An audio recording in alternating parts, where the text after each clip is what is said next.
Hello, this is the luckiest maths teacher in the world. Thank you so much for tuning into this video on algebraic terms. So an algebraic term is just a sequence of letters, which we call pronumerals and numbers, and an algebraic expression is one or more of these terms separated by plus and minus signs. So what does that mean? Well, something like 4x, that is an example of a term. Now note 4x means 4 times x. It's just mathematicians are lazy and we usually don't write the time symbol. So of course, you know, multiplication, multiplying by 4 is just repeated addition. It's the same as adding x to itself 4 times. So that's what this term actually means. So something like xy is a term. This means x times y. Again, I didn't write the multiplication sign. So examples of expressions were if I add or subtract these. So 4x is a term, xy is a term. But if I put these together separated by a plus sign, it becomes an expression. Something like 3 minus 6a is also an expression. Each of these is terms, 4x, xy, 6a, 3, they're all terms. And if we have more than one term separated by plus and minus signs, we call it an expression. So it's really important that we know what terms are, because now we're going to perform operations with algebraic terms on the next slide. So two terms are said to be like terms if they have the same sequence of pronumerals. That means they have the exact same letters, but they can still have different numbers and be like terms. So let's look at some examples of like terms versus not like terms. So for example, 3x is a term, 2x is a term. They are like terms because they both have the same pronumeral, the same letter, x. Another example would be like 4ab and 7ba. Now, it doesn't matter that the pronumerals are written in a different order. This term and this term are like terms because they both have 1a and 1b.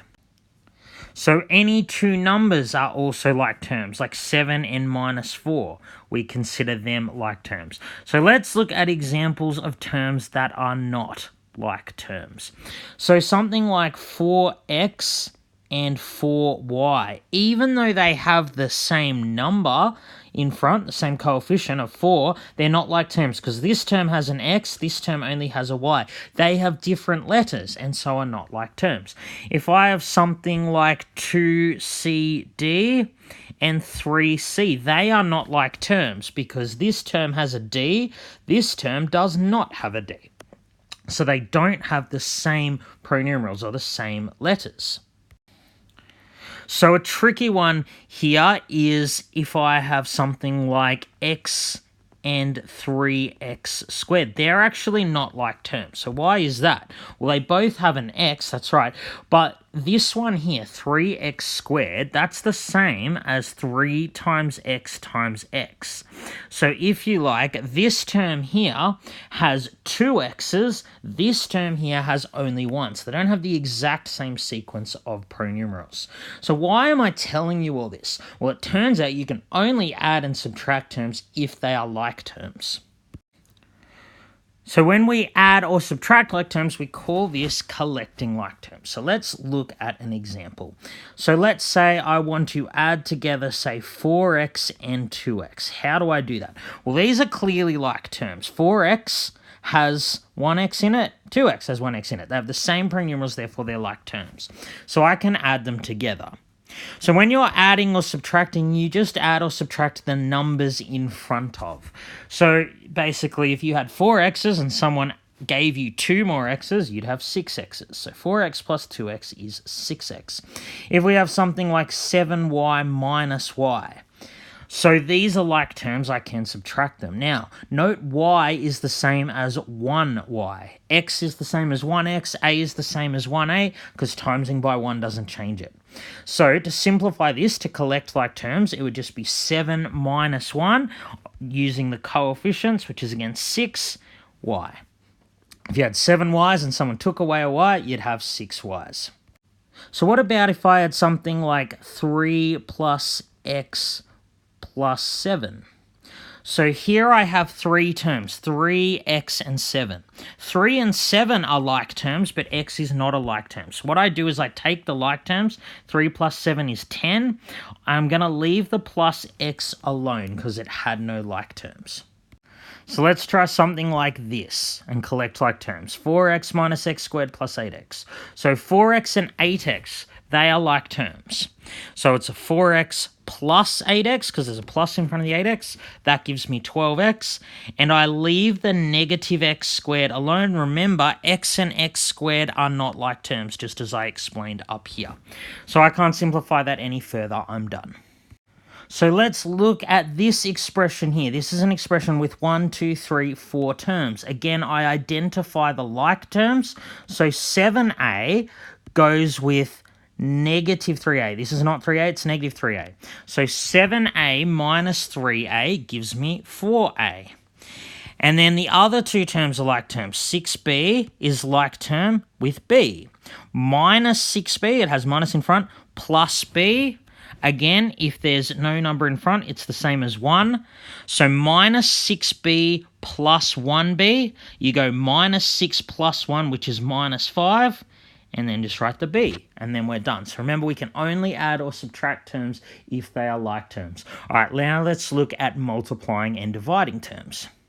So most people find multiplying and dividing terms easier because we don't need to worry about whether or not they're like terms. So let's look at something like 3a times 2, for example. So 3a is a term and 2 is a term, right? They are not like terms because this one doesn't have an a.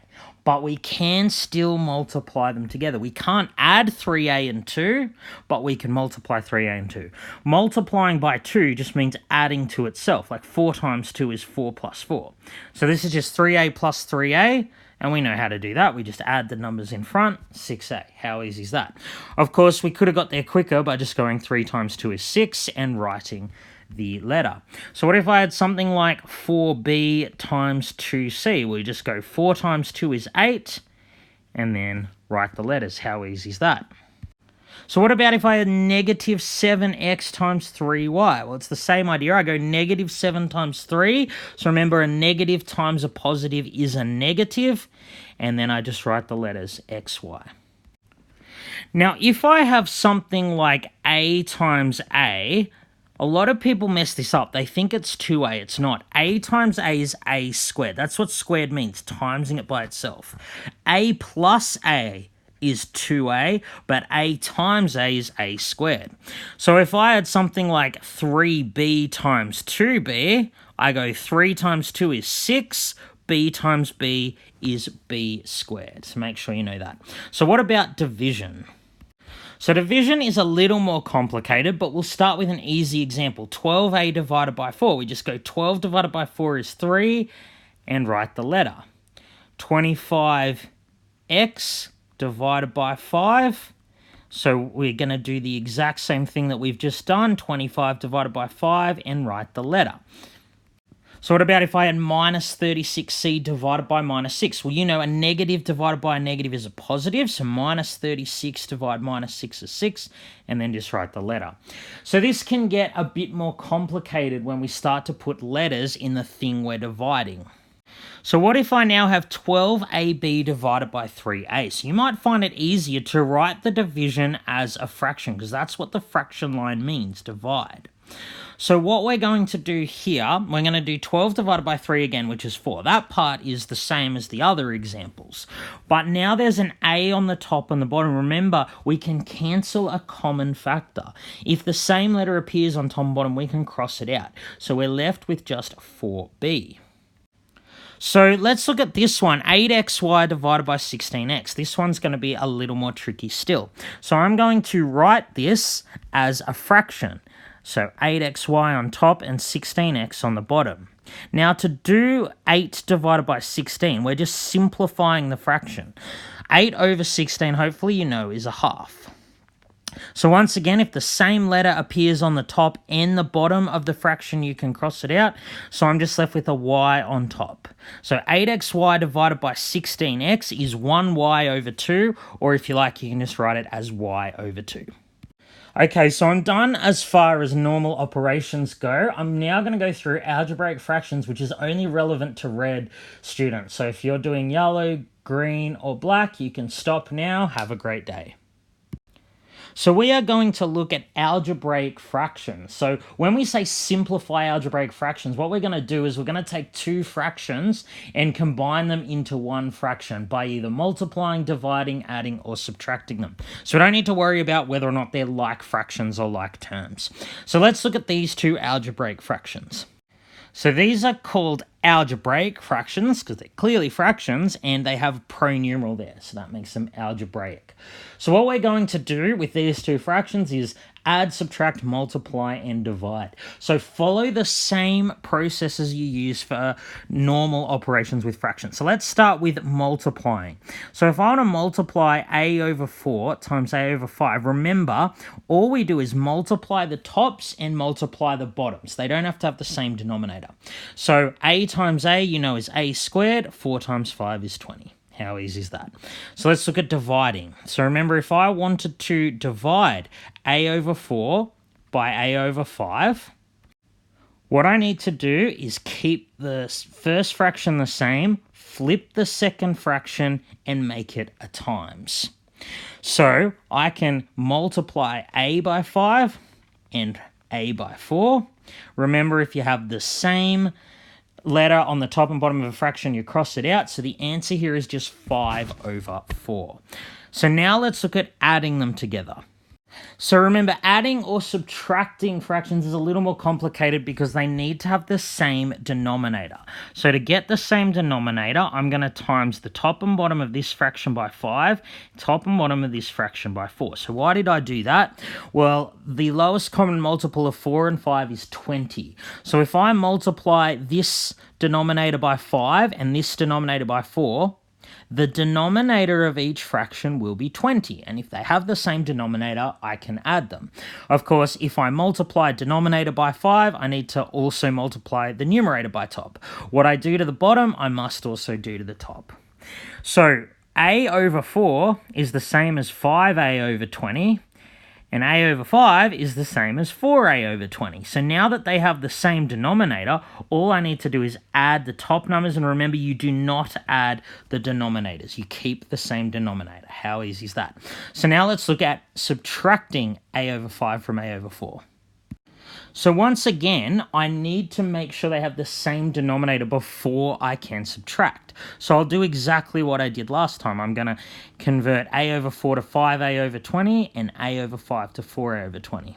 So the only difference now is I'm going to subtract the numerators.